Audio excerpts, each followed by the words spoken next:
For a lot of you guys, I've known most of you guys for years, and like Johnny says, we're in a very unique position in BC right now because we have an awful lot of experience here. Some of you guys are going to take a lot from this presentation. Some of it might be new. Some of you guys, it might just be a refresher on things you already know, but I'm sure there are some little tricks in there for everyone. I'm going to be talking about broadly developing your club dryland program. There's two kind of sections to what I'll talk about. One's going to be fitness testing, because I'm aware provincially we haven't had a strategy for fitness testing. Last time the protocol was updated was me in 2006. We're quite behind the times with having a unified approach to fitness testing. So I'll cover that, and also I thought it'd be interesting for you guys because normally when someone talks to you about long-term athlete development, it's from a very, very knowledgeable person, but someone who perhaps hasn't had a lot of experience working with kids and knows how to actually implement these things practically in the clubs. So as you guys know, there are a whole lot of challenges with that stuff, some which were brought up yesterday and which I'll try to address, partially drawing on my experience. So just so we're clear, I kind of wanted to go through what my role is. Gordy I already did there, but I'm very involved with the BC ski team. In the last 3 years I've been doing the strength conditioning and also helping with some of the planning. I'm much more involved on the planning side. And then a big part of what I'm doing is the IPS, or Integrated Performance System, which is all the other little bits of the jigsaw puzzle that fall under performance enhancement. Okay, so right now I'm trying to get a group of the best people involved in all these different areas. And you'll see medical screening there, as Gordy mentioned, is right at the top of the pile. And that's also relevant to you guys, and I'll talk about why a little bit later. So I know a number of you have been requesting information, want to know more about how we're going to provide dryland for this HPP group. A lot of you will remember back to 2004 when we had B2B, and it was a very different animal indeed. We basically selected a whole bunch of kids. We took them away from the clubs, out of the club system. We trained them for 6 months and then we gave them back. And maybe it worked for those kids. It certainly didn't work for the clubs. Okay, and the dryland program didn't work either. One thing I've learned over the years working with kids with dryland, you can't just give them a program and tell them to go do it. And there's a few good reasons for that. One, that they won't do it right, and second, they probably won't do it at all. Okay, so supervision is really important. For this program delivery, as I said already, everyone has different needs. Some kids in this HPP program are going to have no coach whatsoever during the summer. Their needs greater. Okay, some programs are extremely well developed and have a lot of professionalism behind them. So it's on a needs basis. You know, for example, Rob already contacted me, said, "Can you come and help us with an Olympic lifting clinic?" Of course, yeah, absolutely. That's their need right now. Okay, so it's very much the onus is on you guys to give me a call, regardless of whether or not you have HPP athletes in a program. If you want to discuss dryland and how you can maybe take advantage of resources or do things a bit better. I'm not going to do programs for everyone and write programs, generic programs for all the different age classes, because I think that's pretty much a waste of time. It's a generic program and everyone's in a unique situation, but I'm happy to provide you some advice on these things. So we're also looking at educational opportunities for coaches. Okay, so different workshops and things we can plan in to help you guys. And what I'd like to do is have an email list of all the people who are interested. And I get probably 10 emails a day coming in from all my different sources. Is this technique we're using here? Here's a little online workshop on how to do a clean or whatever it is. All sorts of stuff comes to me, and I'd like to be able to pass that on to you guys so you get a little bit more information. We have so much stuff out there on the web. So much of it is really bad information. The person who's shouting the loudest generally gets heard the most. So I kind of filtered it a little bit better, so some good information is coming in. 7-minute abs. Yeah, 7-minute abs. And then a guy came up with 5 minutes, and then 3 minutes, and then none at all. You just take a supplement. So, like I say, my role in HPP is more or less just to facilitate what's going on and try and help you where there's a need. Okay? I will provide a program to coaches of HPP athletes if it's required. okay? But I won't give the athlete the program directly. It'll be through the coach, and the coach has to undergo some sort of contact with me, or last choice is you have to send the athlete out to me in Vernon so I can work with them. Because I don't do just programs, it doesn't work. There has to be monitoring. Okay, and also through the summer we have 2 big dryland projects this summer with the BC team.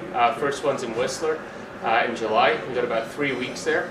We'll be inviting, I believe, coastal athletes. We'll select a few to come and join in with us on those camps.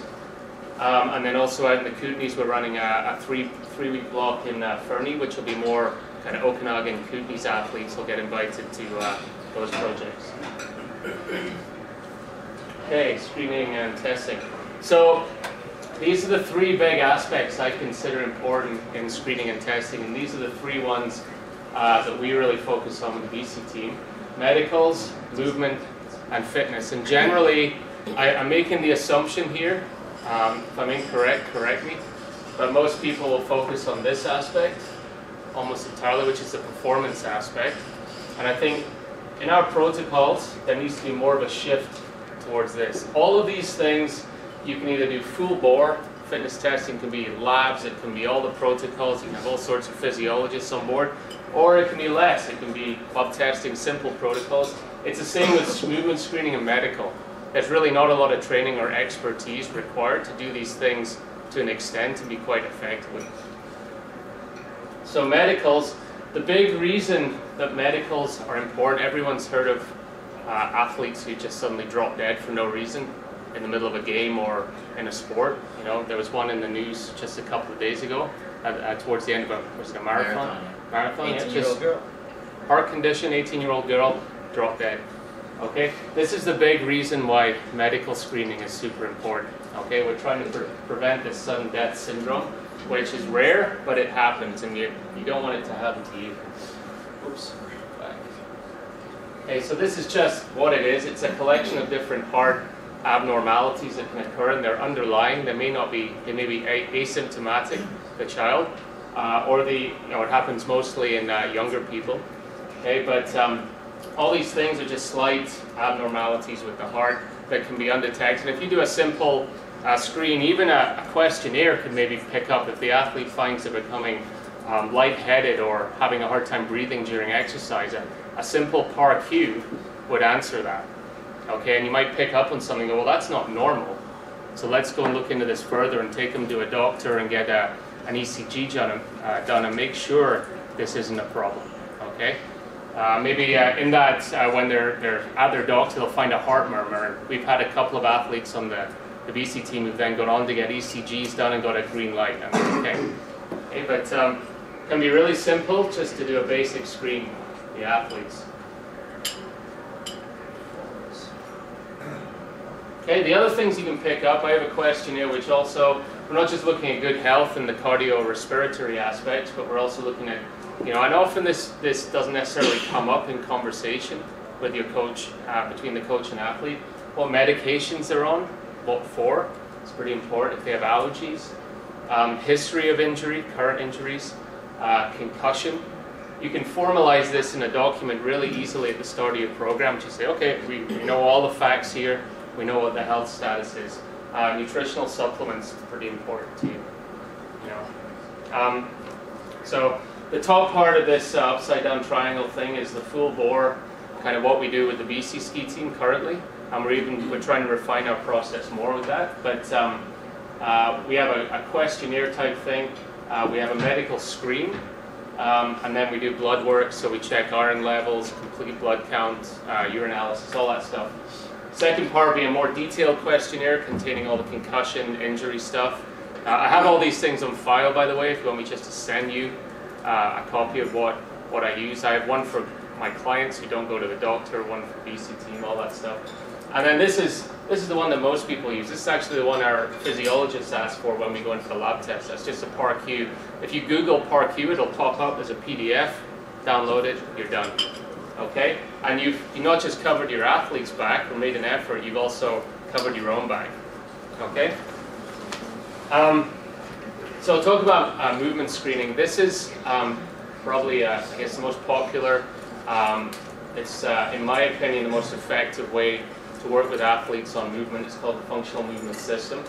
It's quite involved, but good news about this is you don't need any previous qualifications or training to go and do the 2-day course in movement screening.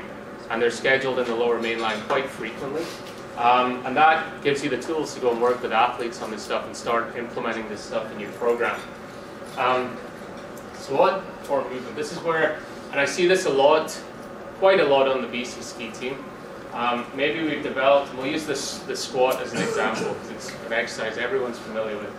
We have maybe a faulty movement pattern. They don't squat right. There's something wrong with that. Okay, but maybe they're a big strong kid. And we okay, so they're a big strong kid. He wants to lift more weight. We'll put more weight on there. We'll add more repetitions to it, and then you really that squat pattern or the motor program becomes more faulty, more ingrained. You're myelinating the wrong fibers in the body, and you end up with greater imbalance. And you hear about these athletes, it's normally later in their career, in their 20s, but they start to break down. Okay, their backs fall apart, their knees fall apart, their hips fall apart. Really, at the start, you needed to work on this first before loading up an athlete. Okay, and that's, everyone knows that technique is important in strength weightlifting, and you can't really let it slide. You let it slide and they start lifting big with bad weights. And I have this problem with the BC team, the guys, they love to pound the heavy weights, and I'll work on it for the first 6 weeks of the program really intensely. We get to, I left them, didn't see them for a few months, got to Christmas time, Panorama, I went out there just to check in with them, and they've got big weights and they're doing this one, you know, and backs, oh, how are you guys doing? Oh, my knees kind of hurt actually. It's like, well, that's not surprising, because you're creating overuse on the body.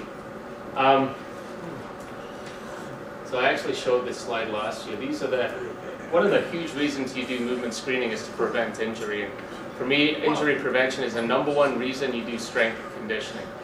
Okay, it's not to improve performance, because in a skill-based sport like skiing, if you're injured, you can't ski. If you can't ski, you can't improve skill. Okay, so this has to be your #1 reason. And these are the #1 reasons for injury. You see, previous injury is obviously the highest reason. But these are the two things that you can address in movement screening and corrective exercise. So asymmetry and motor control. Okay? Andrew, what's the brackets there? And The number is 24. I've lost my mouse. Oh, there it is. and BMI is... So these are the studies that were looked at. Oh, I see it. Okay, and these showing correlation between these factors and injury. Okay. BMI is, body mass index, how fat you are. How does body mass index play a role? How is it a factor? So it affects body mass index. If you're overweight, you're carrying too much body fat, it affects your efficiency biomechanically. And in a sport like ski racing, if you're carrying too much weight, you're more fatigued faster. Your aerobic capacity actually goes down regardless of training the fatter you get, your VO2 max. So your body composition? Yeah. Okay. Yeah. So because if someone is BMI, I'm obese. right. Yeah, no, actually, no, I totally agree with you. Body mass index is really on the way out as a measure of your body composition. I think it's really just driving it at fatness or over fatness for your sport. Okay, they're looking much more waist circumference now. Okay. So if you got a big barrel around here, that ain't good for your heart. Okay, so movement screening. How it works, you're looking to expose limitations and asymmetries, whether they're mobility or stability issues, okay? We've got 7 different screens we use. They're each scored 3, 2, or 1, or 0 if there's any pain, okay? And they get an overall score out of 21. And if you have a lower score, and this has been validated in a number of research projects, if you have a score of 14 or below, which I'm actually yet to have, you have a much higher risk of getting injured in your sport. Okay, so the thing I really like about this is all the other types of movement screens and different strategies, they're not objective, you can't measure them. And I know the kids or the athletes really like this because, you know, I really noticed on the boys team actually last year, a number of them were hovering around 15 or 16. Gave them their score, like, oh, I suck at that. It's a score, they get kind of competitive, and like, okay, I want to improve that. saw them 2 months later and they were all up to 17s, 18s, or 19s. Okay, so I think the athletes kind of like the system better than going to a physio and breaking down each body part, and there's no real logical way to improve for the athlete. So these are all done exercises done perfectly. Not having got any ones that weren't done well in here, but this is the overhead squat. That's a test of full body mobility, stability. It's a hurdle step, so that's testing stability on one leg and mobility the other leg, okay, or both in the hips. Okay, this is inline lunge, so you basically, to do that exercise, you've got to step forward into position. So we see a lot of deceleration of the hamstrings in skiing, eccentric control of the quads. Use of the hamstrings is super important to prevent injury. This one kind of mimics that, and also torso control. So you have to maintain stability in inline lunge stance. Active straight leg raise is testing flexibility of hamstrings and mobility hip flexors. And then stability push-up. You only do one of these, by the way, but you've got to do basically a perfect push-up. Okay, and your hands are somewhere by your forehead, so it's actually a lot harder than it looks. And we're looking for core control here. Okay, so that the lumbar spine here doesn't lag behind the shoulders and the ankles. How long did they hold it for? What's that? How long did they hold it for? They just do one push-up. That's it. One push-up, and you'd be surprised how many fail it, because the core, they can't recruit the core in the right sequence to allow the whole body to move as one unit, so they fail. It's pretty tough. The guys have to do it with the hands at forehead, like up here. So girls at the chin. Shoulder mobility. The guy on the left has good shoulder and thoracic spine mobility. The guy on the right is basically crippled. You should probably see a doctor about that. It's a very simple test. I see that third hand. Should probably see a doctor about that. And this is rotary stability. Notice if you do a regular bird dog, you're actually doing a diagonal. This is lifting both sides simultaneously. It's extremely challenging. We got eventually, none of our athletes could do it at the start of the year. I think by the end of the preparation period, 4 of them could do it. And that's just transferring energy effectively through the core. So it's neuromuscular control. Okay, and this is, so once I've got the scores, I look at asymmetries. So there's a very high correlation between injury and asymmetry left to right side. Okay, so after that, I'll just look at low scores. If you go to, a 1 on your overhead squat, for example. Now, if I think it's valuable just to do the FMS to screen your team for risk and see, okay, are we all above 14 or are we lower than that? And you can just stop there if you want. And it's outside of the scope of most people's practice to prescribe exercise. I do prescribe corrective exercise from the results of this. Andrew, Yes? how old do the athletes need to be before you do something like this? I've done it with 12-year-olds. So pretty young. Yeah, I don't know how effective it was with 12-year-olds. I'd say realistically you're probably looking at U16 up. An attention span thing as well. But this is a major point I'm trying to drive home. We'll talk about long-term athlete development a bit more in a minute. But so we have mobile, stable, and athletic athletes. Our chances of injury decrease dramatically. Okay.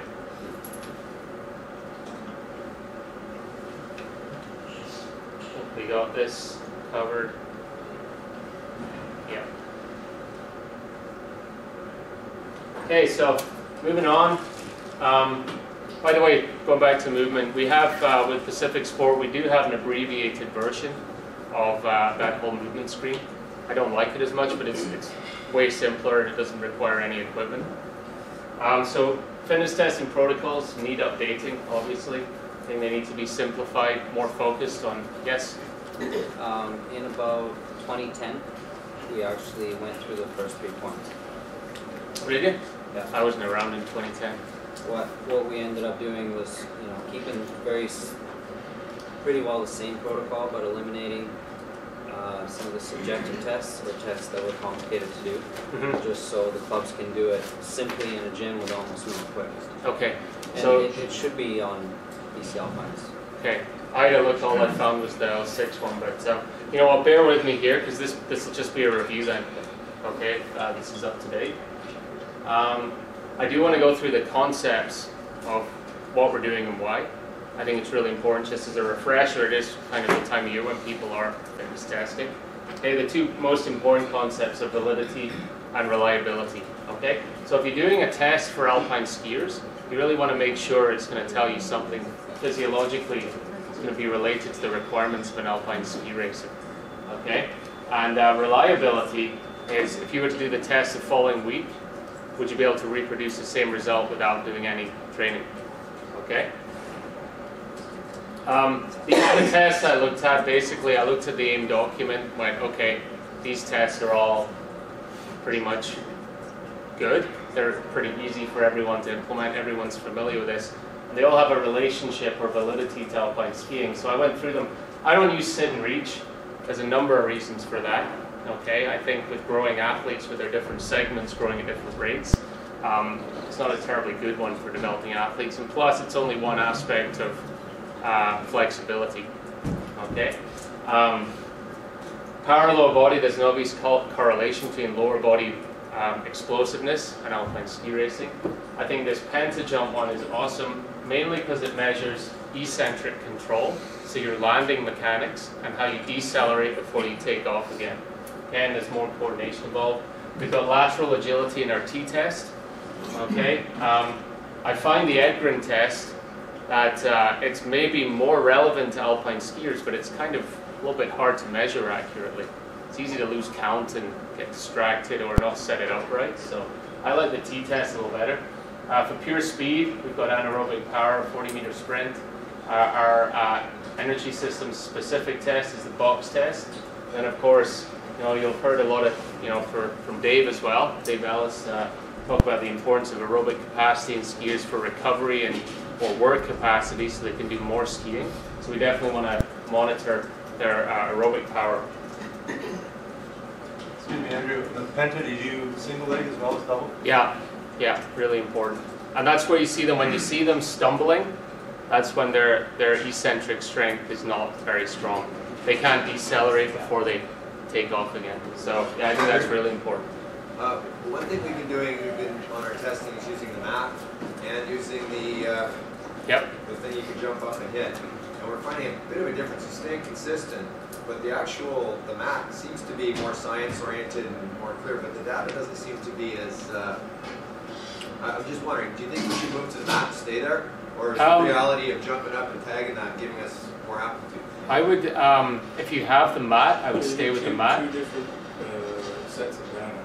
Yeah, it's important if you use one thing consistently, so your data within that one thing is consistent. So if you're doing the vert jump, just do the vert jump.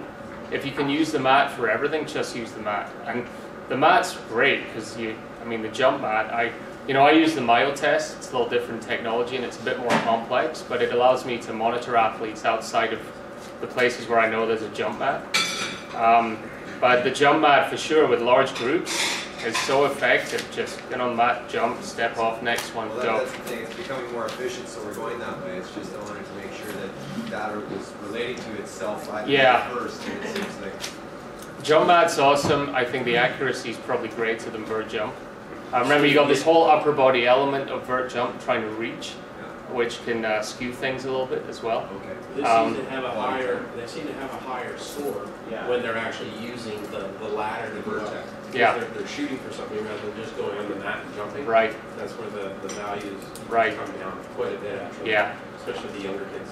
I'd say just use one or the other, and then you can compare your results. Your data is reliable then. Certainly the jump mat is very validated, so just some things, you guys know this stuff, but making sure we keep our test order the same. It should be an order of energy systems used, starting with your anaerobic power, working into aerobic capacity by the end.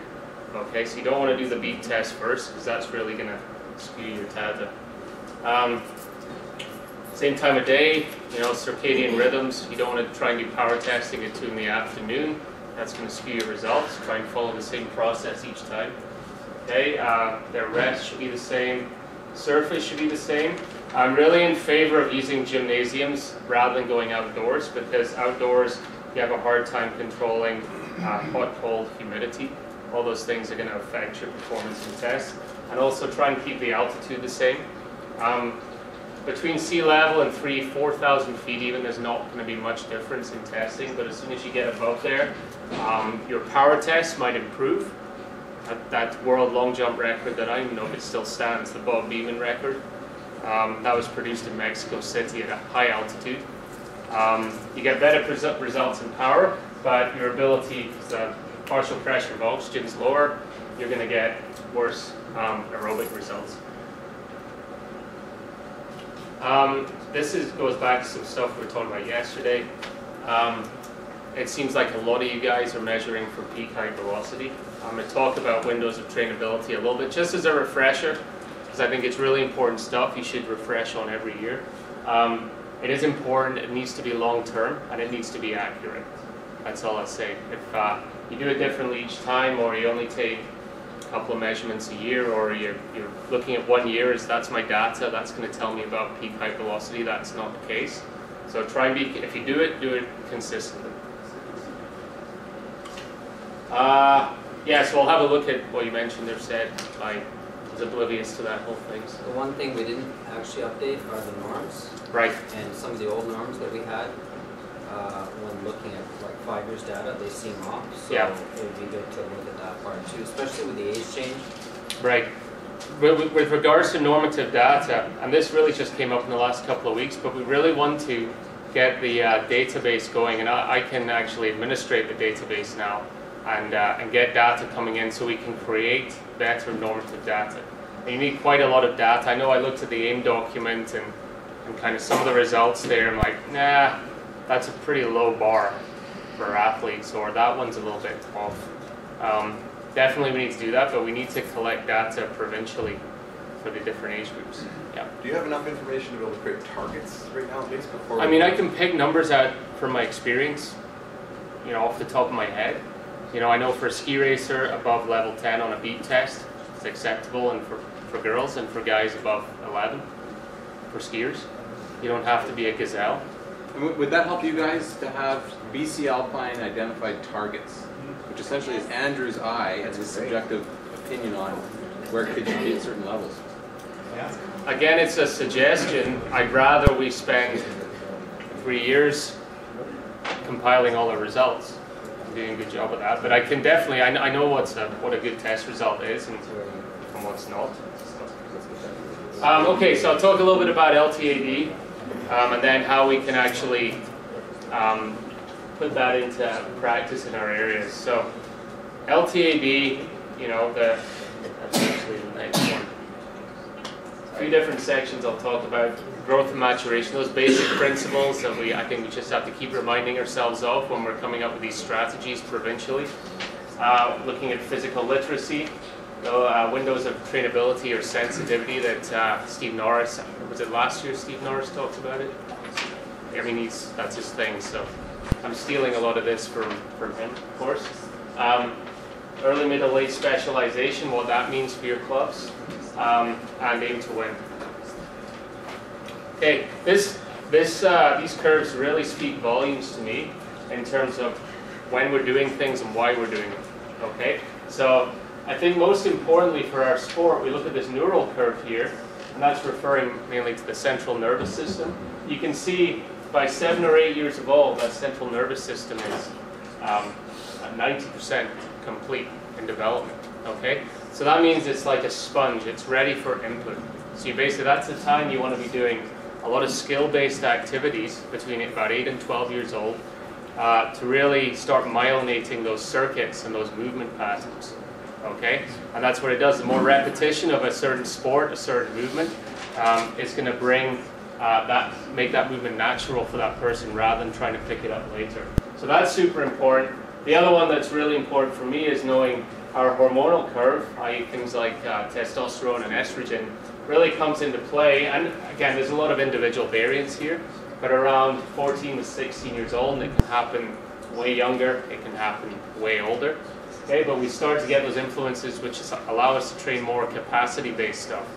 So we can focus more on specific energy systems. We can focus more on developing some actual muscle and strength with those hormones.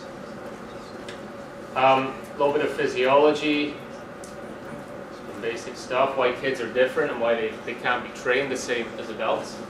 Okay, that's a pre-adolescent child as a kid. We basically got a less pumping power of the heart.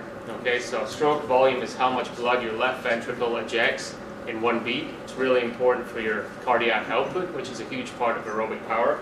And kids have a lower stroke volume, so they'll always have higher heart rates, okay, when you're testing them and stuff. So setting zones for pre-adolescent kids for training is, they'll be jacked most of the time. They work very aerobically. Everything's smaller, obviously, which impacts their various capacities. Lower bone mass, and we talked last year a little bit about growth plates. They're still open. It is actually quite hard to damage them. I did have a slide, which I took out actually, regarding studies on different injuries that occurred, and strength conditioning or weightlifting accounted for virtually none of the injuries in this big meta-analysis they did. Okay, and most of the injuries were from things like dropping the weight on their toe or straining their backs and stuff. So, you have to be careful with kids with weightlifting a little bit because they are still growing. The bones are a bit vulnerable. And my general rule of thumb is stay above 6 rep max with a growing child. Do not do max 1 rep max weightlifting, okay? Because it's not really appropriate anyway for their development. Yep.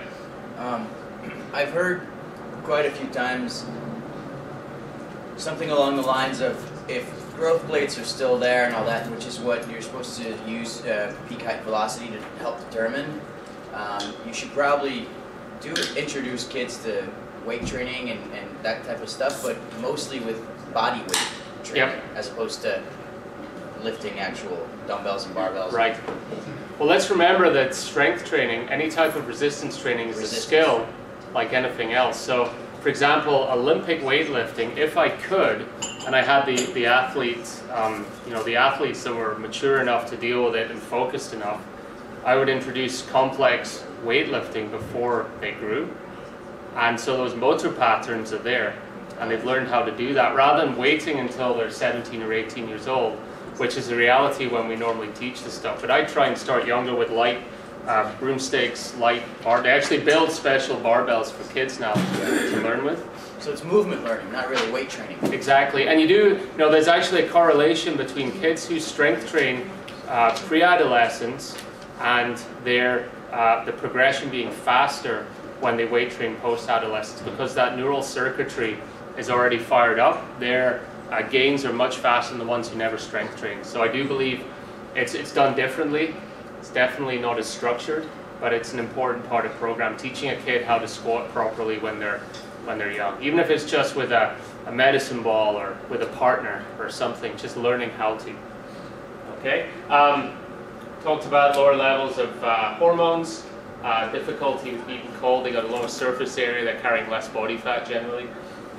These are important things. Lower levels of phosphocreatine, but they do have phosphocreatine. That means you can get a training effect in anaerobic power with kids. Okay, so things like sprinting, plyometrics, provided it's progressed the right way, it is possible. But we have an almost complete absence of phosphofructokinase, which is one of the key enzymes in glycolysis. So you really can train an athlete at that age anaerobically. So doing interval training with kids is, long intervals, 20, 30 seconds plus. Not a whole lot of trainability there, so why do it? Focus on either developing aerobic power, because you can train aerobic power, or really short intervals, 10 to 15 second type stuff. Okay? Everyone's heard about this. We talked about it yesterday. How do you deal with this whole issue in your clubs of chronological, biological age? I've been round and round in circles, this one in my head. Can we actually structure it by maturation and ability? I don't know a way to answer that question. I've kind of resigned myself to age categories. It's a pretty straightforward way to structure your sport, administer your sport. We have to be very aware of this though when we're creating our programs. I still steal this slide from Dave because it's the most striking example of differences, you can see at that age. You know, I don't think there was ever a guy at 16 ski racing or 15 as tall as Kelby Halbert. So anyway, there can be some major differences occurring there. So the major take-home point is you're not going to change your categories in ski racing, I don't think, but really have an eye for individualization when you're working on physical preparation. Try and do the most appropriate thing within your group. Okay? This is just, you know, this was taken from the LTAD document, just on physical literacy. It's all the kind of little pieces of the jigsaw puzzle that you would hope a 16-year-old athlete could do. Most of them can't. Some of them can. Okay? Generally, great ski racers are good athletes first. Okay, so focus on athleticism leading up to that point where they're fully mature is really important, I think. And these are all the different kind of elements of that I would want to see in a, you know, that I'm trying to implement. I coach the Vernon U16, so I experience all the same challenges that you guys do, and I know how hard it is to get all the things in the right program and actually have, or in the right order and in your program. These are some of the things that I think are great cross-training for skiers. So this isn't exhaustive. One thing I will say is on this point here, there's quite a lot of evidence to suggest some of my experiences just in practice, having athletes who did a lot of really long, slow type aerobic training when they were quite young, and then wanted to use that instead of these sorts of things, didn't develop a lot of explosive characteristics. The athletes who are more involved in these types of things seem to develop their aerobic capacity good enough for that age. Remember, the window for developing stamina is not till peak height velocity. Okay, so focusing on really cyclical, one-dimensional training, using all those slow fibers, probably just going to make you slower. Okay, so we want to encourage athletes to do, if they're doing biking, for example, do non-cyclical type stuff like up and down hills. There's a lot of balance challenge. It's a real skill factor involved. Pump track's great, I love it. BMX, good. Wouldn't sign off on it, but kind of crazy. And if the trail runners, get them to do some agility in the woods and stuff like this, not just on a road running straight. Okay. We're into our windows of trainability. So we're looking at optimal physiological windows. Remember, windows of sensitivity or trainability, it doesn't mean if you miss that window that you're not going to get any good at it. It means that's the best time based on your physiology and your development to actually maximize in these areas. Okay, so looking at girls, they're slightly earlier curve than guys. It's a little different. You see this big skill window up here, okay, right to that age 7 to 11 sort of age before they hit that, on average, their peak height velocity. And then afterwards, we're looking at a lot of capacity type stuff. And this is the stuff we really focus on more with the BC team, unless we see some major gaps in their development. Guys' curves a little later. Everything happens a little bit later, but still the windows are the same. Prior to that big growth spurt, a lot of skills work. Okay, then at peak height velocity, we're working more on stamina. Once they've got their stature, heart and lungs are growing. And then later on, we have strength there. So the reality. Okay, we're not grouped by ability or rate of maturation. We have age groups. Okay? It is important to try and get some individualization in your program, whether it's dryland training or skiing, to appreciate the differences in maturation. Okay, I think that's pretty obvious. Okay, be aware, I had a number of athletes this year that just couldn't make it down a run. We're just all over the place, new arms and legs, they've grown a ridiculous amount, and it really affects them. So it's a time when confidence really suffers, and if you go about things the right way, it can be a learning process. In a bad way, then they might end up actually leaving the sport if it's that rough for them. And the whole idea, what we came out with yesterday, the whole train up, train down philosophy, I think is an excellent one to have. It really deals with the problem of grouping by age. we can just use our own discretion to move kids up and move kids down within our own environments, so it's more suitable for their actual biological age. Talking about specialization, ski racing, I think a true late specialization sport would be an endurance sport. Pure endurance, like Trevor, endurance guy. Okay, because we've got less of a skill element there. People generally pick up those endurance sports a little bit later. Am I right? Yep. So that would be a pure late specialization. I think, especially these days, ski racing is more of a middle late specialization. You have the odd aberration, but generally World Cups are being won between 25 to 30 years of age, if you look at the list. So I don't think we want to look at those aberrations and try and say, well, we want to do that. Let's make more Michaela Schifrin's, because she made Michaela Schifrin, and you know, that's an aberration, so is Marcel Hirscher. The general trend is 25 to 30 years, and then they carry on until they're, once they've got those skills, 35, 38, winning World Cups. Hard to do in slalom. Okay, so this is closely related to specialization. We want to avoid trying to accelerate this development curve with athletes, because you end up with this sort of thing going on here. And we've seen it a number of times in BC, no names mentioned, but they're really great when they're 15, 16 years old. They've been pushed really hard. Maybe they followed a program which resembles more of an elite program in terms of days on snow, dryland, the focus in training, which is more geared towards preparing for competition.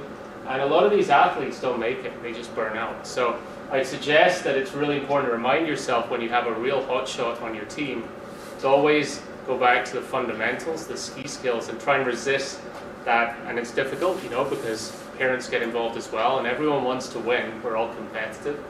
But really think of what's appropriate for that child, even though they're obviously a hotshot now. Are they going to be a hotshot in 10 years from now? Okay? And are you following the right development curve? So the ones who have a more multilateral program, more generalized training, are enjoying other sports, tend to have peak a little bit later, but they're more consistent, they have a longer athletic life, and they don't experience these overuse injuries that you see in the ones who have progressed too quickly. And this, actually, I'm really proud of this guy, as I'm sure all of you are. Conrad made it to Kitzbühel. It was a long path for him. You know, I think whether it was by design or by accident, I think he had a pretty good pathway through the development system. He was kept in the development system a long time, and now he has an opportunity to try and make it to the pinnacle of the sport. I just want to show you a quick video. So moving on now to the more practical aspects of long-term athlete development, and this program that is available in a number of areas around youth called Ignite, which is delivered by Pacific Sport. Oops. Yes. Yes, you can. And then oh, pre-10. I lost my connection. I think it's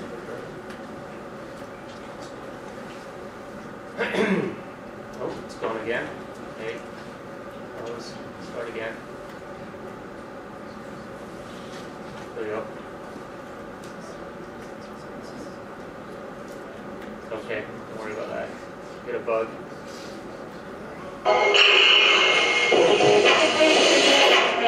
Are you British Columbia's next national champion? Or maybe Canada's next world champion? Canadian Sports Centre Pacific and a network of Pacific Sports Centres want to ensure you have every advantage to compete for your province and someday for your country.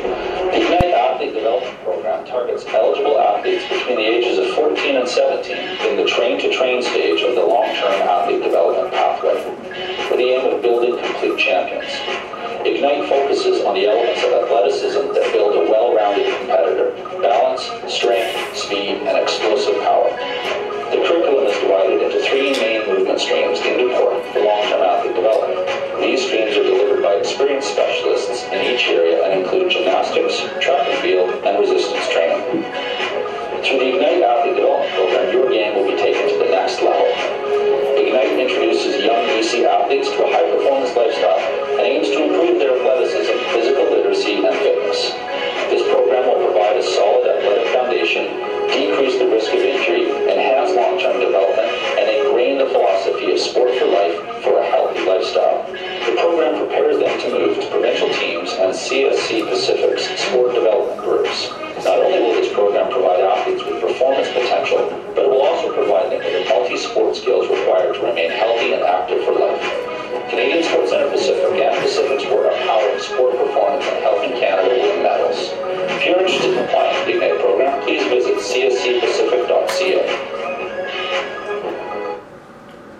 so just as a bit of background, I ran an Ignite program where I was a strength conditioning coach for one in Vernon last summer. As I mentioned yesterday, it was a huge step forward for our club. There were definitely some issues involved with that, but overall it was a really great program. We had a gymnastics coach, we've got a small facility in Vernon, we had a track coach. We don't have a track yet in Vernon, but he made do, really good guy. And then I did the strength work, and it ran for 2 or 3 months in the summer, and then there was another block in the fall. These are the areas it currently runs in across BC. Charlie pumping some iron. So the process of how you do this, applying the spring, summer, fall for the programs. It's multi-sport. That means you have all sorts of athletes in there with you. So it's general preparation, which is really appropriate. You do have to show that you're committed to a high-performance stream. It is somewhat selected, and it's intended as supplementary to your club training.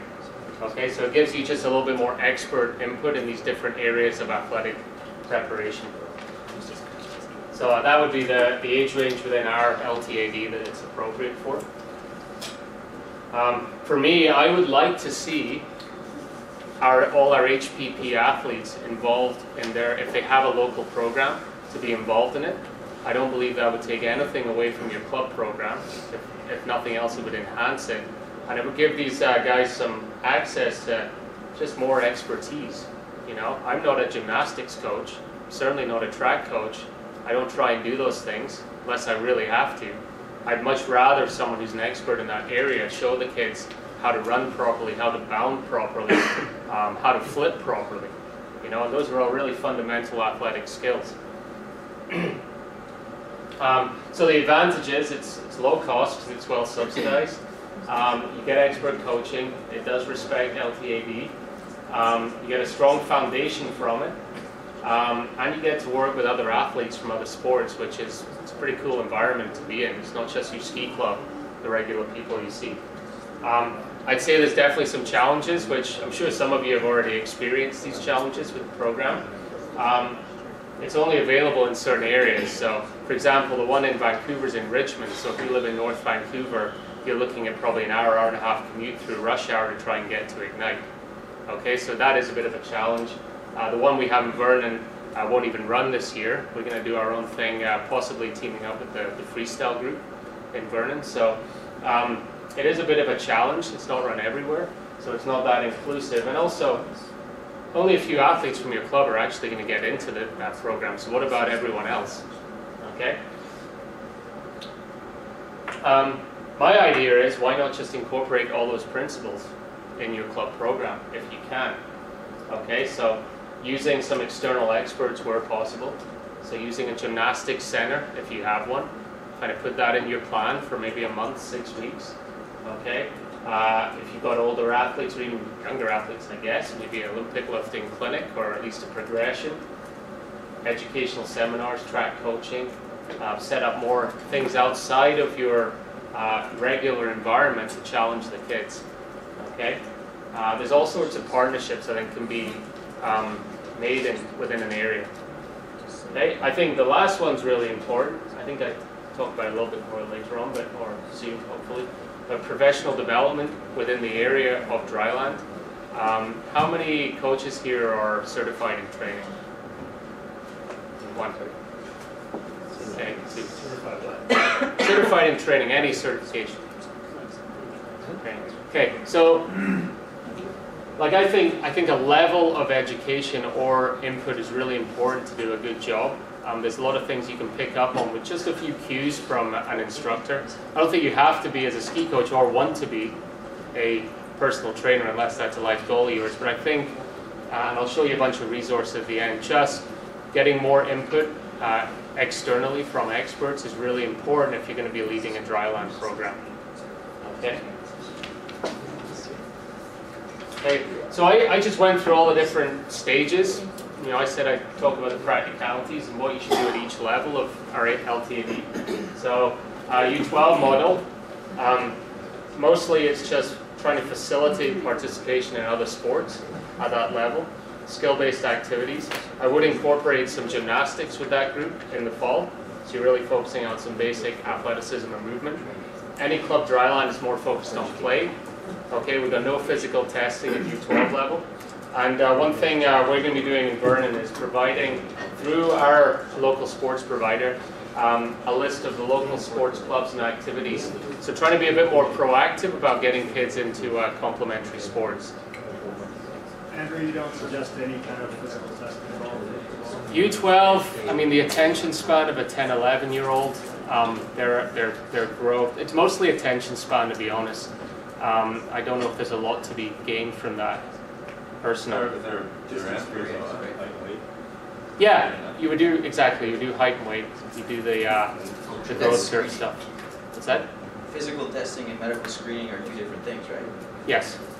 Physical testing is performance. Medical screening, I mean, there's not a particular age to introduce it, but it's probably most practical around U14, U16 level. And like I say, it can be so simple. Would it be practical to use the FMS on the U12s? Yeah, I've done it with 11-year-olds. Yeah, it's you know, it works. Yeah. It starts to get them into the groove. An FMS, once you're in the swing of things, a screen will take you about 15 minutes. And once you get the kids into a groove, some of them are super switched on and motivated, I found. Others are off in the corner picking their nose. And you get such a range there. That's functional. Yeah. It's functional. Precision. Yeah. So I would do fitness testing, or field testing rather, with the U14 model twice a year. U16, we're moving into a slightly more structured phase. That's the second phase of Learn to Race. Okay, we're still looking at complementary sports at this stage.